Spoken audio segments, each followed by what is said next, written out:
Hello my friends, John LaRuffa here with another Unbiased unboxing. And in this episode, we're going to take a look at this huge, massive dwelling of Eldervale. Big box. I'm expecting big content. This is the second printing, or second standard edition, I should say, of this one. Let's go ahead and see what's inside. Okay, folks, and as usual, please like and subscribe to my YouTube channel if you haven't done so already. And if you have, thank you so much. I really appreciate it. The channel's picking up, and I really love it. I absolutely do, so thank you. Okay, so my flags had this one today. I wasn't expecting yet. And I'd kind of given up on ever trying this game because it was a Kickstarter, and I let it go. But I saw it today, and I was just drawn in by what I saw and by the reviews that I saw in there. A lot of people really like this one solo, so I'm going to give it a try. This is the second printing here. I don't know what that's going to mean difference-wise, but I just let everybody know that's kind of what you're going to be seeing. Okay. Definitely big box, and I do like the fact, I mean, the back of the box is great, right? It shows you kind of the game and play. It shows you different things about it, the custom factions, all that jazz. So that is cool. I like to see that. All right. And the box art and everything certainly has that fantasy style to it, which is pleasing and should make it look fun. Okay, opening this thing up now. We have tons of content plus a dragon inside there. That looks kind of cool. So it's literally bursting out of the top of the box. All right, so we have the rules of play here. And you can see right away just how many pictures and such about the components. Nice, high-quality, glossy rule book. Okay, so it's thick, it's dense with rules, but hopefully we're getting plenty of examples here on the sides and information. So it looks like we've just got a lot of stuff here. I'm trying to see. There is a little bit of examples, some talk about your actions and things, about the battle system. There's an example of the battle, which is great. That'll be helpful. All right. And then the end of game, alternate game modes. So you got all sorts of different things there. 2v2. And then let's see. So that's that. And then it tells you how to put it back in, which is always helpful. Definitely is. Okay. And then we have the Ghosts of Eldervale. I've been playing too much Everdell. All right, so this is the solo mode right here. So you have a full dedicated rule book for the solo mode. Okay. Which has some endgame scoring information in there too. Looks like you're scoring normally. I'm assuming this is just a fully automated opponent here. Let me just see here. Very similar to two-player, but your opponent is not a living person. Instead, you play against the Ghost of Eldervale. Takes turns determining by the deck of cards. All right, good deal. And they can carry out some action differently. Cool. So you have a full opponent to go against. Then we have this appendix, which has, let's see what we got here. This looks like maybe faction information. All right. Yep.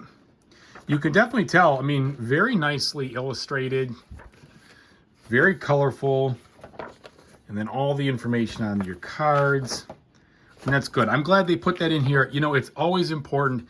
You print an appendix and stuff like this, that you have something to help you sort out what to do. That's awesome.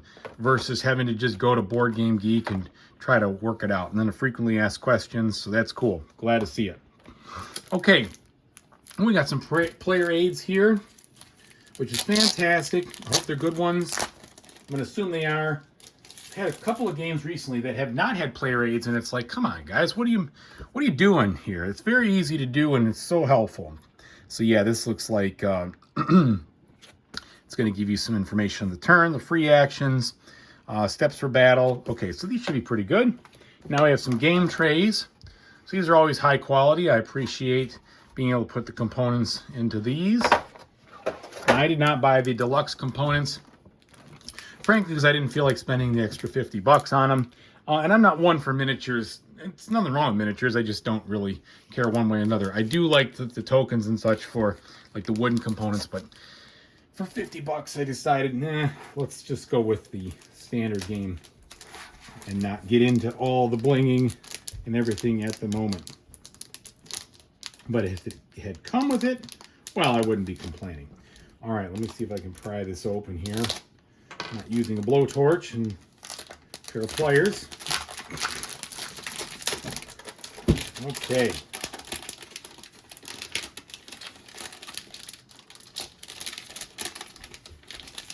Ooh. All right.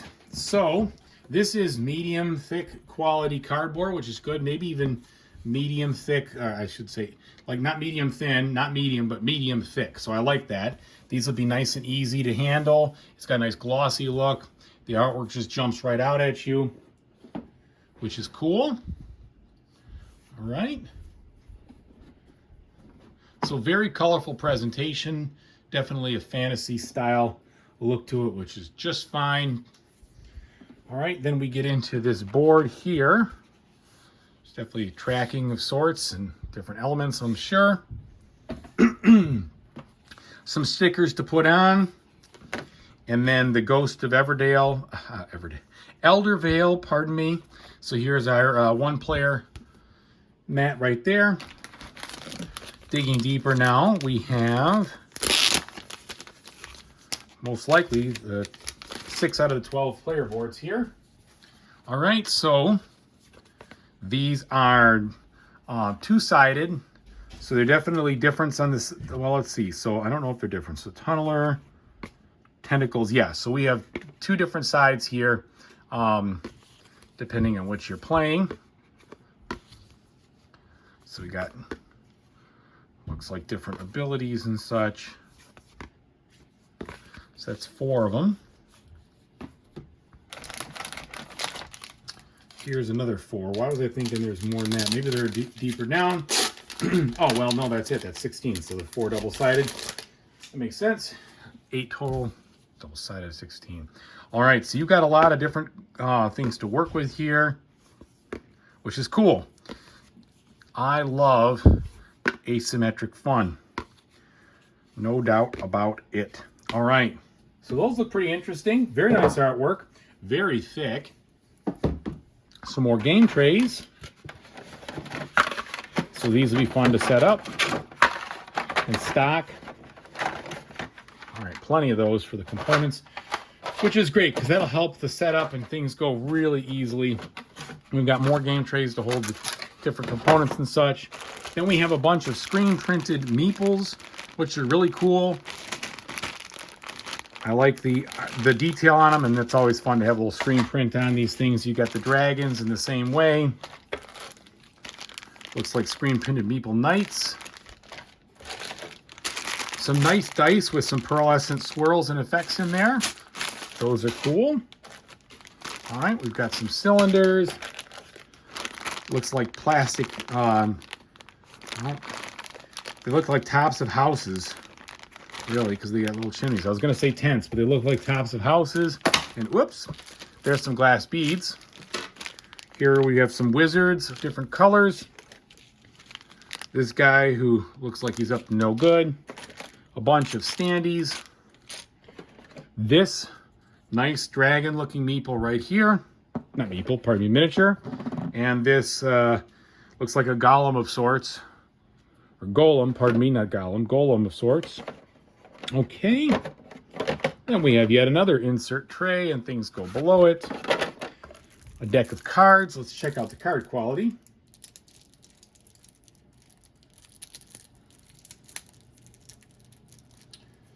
All right.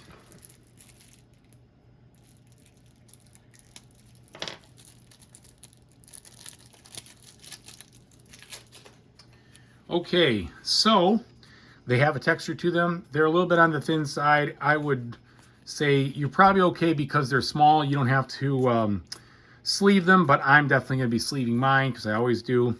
The artwork looks kind of muted, a little dark. Not dark as in evil, just dark as in dark, period. But it looks okay certainly functional, and I appreciate the English on it, so I don't have to worry about the iconography. That's great. Then we have this box here, which has nothing in it. So I don't know, at least doesn't feel like it. Each stand has 2 different sounds. What? Different sounds? Hang on, let's see if there's anything inside this. Sort of just looks like a holder of sorts, maybe for, yeah, this is empty. So this is probably, if you get the deluxe, you can put your miniatures in there perhaps. Same thing with this one. So I think that is good. That is good that they, yeah, see, I got, okay, so that's where you'd put your deluxe miniatures if you had them, which is fine. So that's cool. They tell you what you get if you wanted to go that route, and they leave some space for it, which is cool too. Yeah, so these are for the deluxe edition, and mine doesn't have it, which is fine. All right, so then we have other spaces in there, which I haven't sorted out what those are for yet, but I'm sure that'll become evident. And finally, 2 more stacks of big cards, which I said before, to the same kind of thickness, you're probably going to want to sleeve them. Yeah, they just feel, again, just a little bit on the thin side. The artwork is nice, though. Definitely has a crisp, clean fantasy feel, but the icons and such look kind of like they pop out, like an animated side. It all definitely has a, like I said, sort of, it's all realistic, which I do appreciate, but it's all got like a nighttime undertone, so to speak. So everything looks like we're having it happen when it's dark out or foggy, apparently. Okay, so lots of good stuff there. Okay, and then our final deck right here, and we'll wrap this up.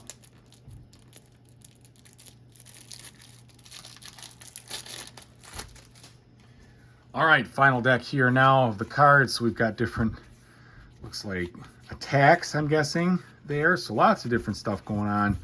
You're gonna have a lot of cards to go through and things to happen and all sorts of stuff. So that's cool. Very much looking forward to giving this one a whirl. So many people said it was their #1 game, #1 solo game of all time. So yeah, they wrote me in. I fell for it. So we'll see what happens. I'm looking forward to giving it a try. Thanks so much for everybody for watching. I really appreciate it. And whatever you decide to play in the future, hope you have a fantastic time doing it. Take it easy now.